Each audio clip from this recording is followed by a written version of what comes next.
I think it's more important now than ever with the climate change that we do protect what we still have. We feel a responsibility because we've been handed the earth in a certain condition, if you will. We certainly don't want to deteriorate that condition when we hand it to future generations. The more we can all kind of live together with all the other species that we have, I think we'll all be healthier and happier.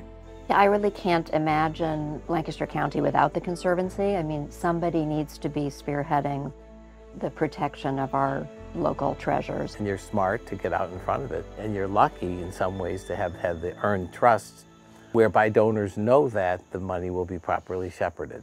I think the other thing that's amazing is how many volunteers there are that work for the Conservancy. I mean, I think you can kind of judge the health of an organization by how many people want to give their time and effort to the cause. So I think that says a lot. When you look into nature, you can see that there is a creator.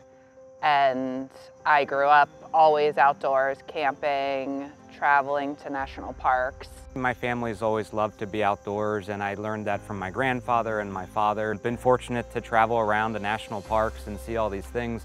But I guess at the end of it, when you go to a lot of those places, you're ultimately a visitor. So what I think is neat about what's happening in here with the Conservancy is that I personally feel a little bit more of a sense of ownership there because it's kind of like my backyard. This is a gorgeous area and it's growing in population, but we have to preserve areas for that population to enjoy and being outside and understanding how important that is.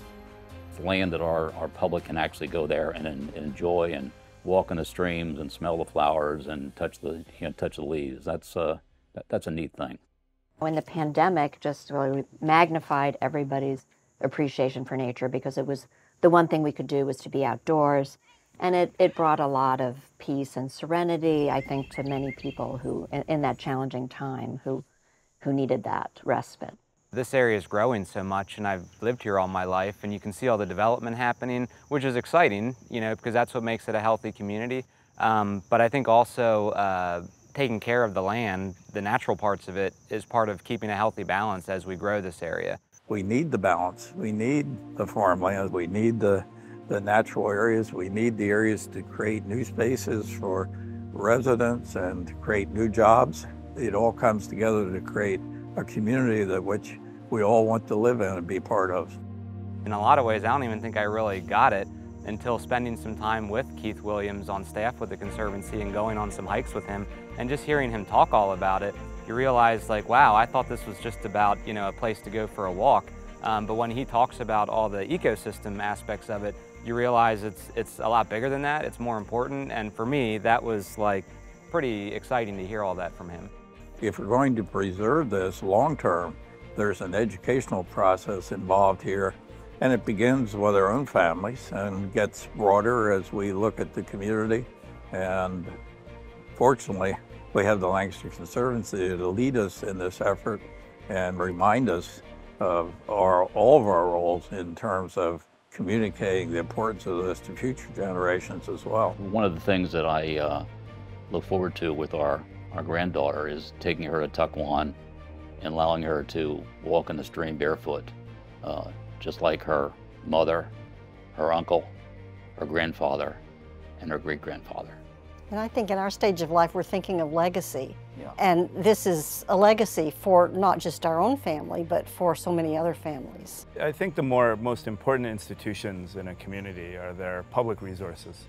So public schools, public parks and play spaces, and public lands where people can hike and bike and experience nature. But to have access to those across the community for both old and young, across the socioeconomic status, there's nothing more valuable for a community. And I think for visitors coming to Lancaster, if they see that, they'll realize that this is really a wonderful community and they've really done things the right way. It's important, it's in fact urgent to get people up and on these trails and visiting the many different sites, because all those sites need support.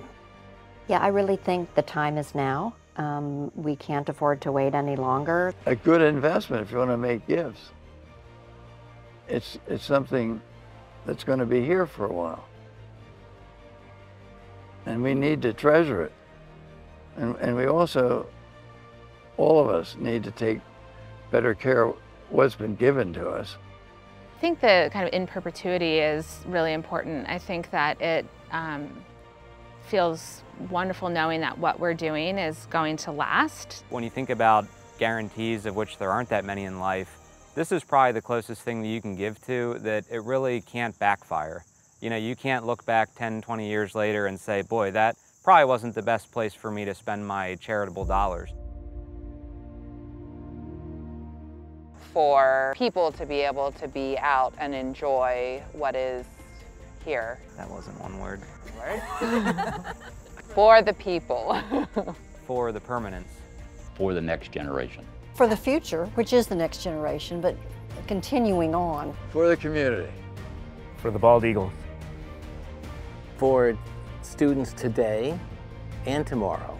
For the next generation. We have grandchildren now, and we've enjoyed spending time with them in the Conservancy properties, and I want to believe that that will be there for them when they grow up and for their children as well. It's very important. So that our children can experience the joy and the strength that comes from connecting with our natural space. For the health of the world and everything in it.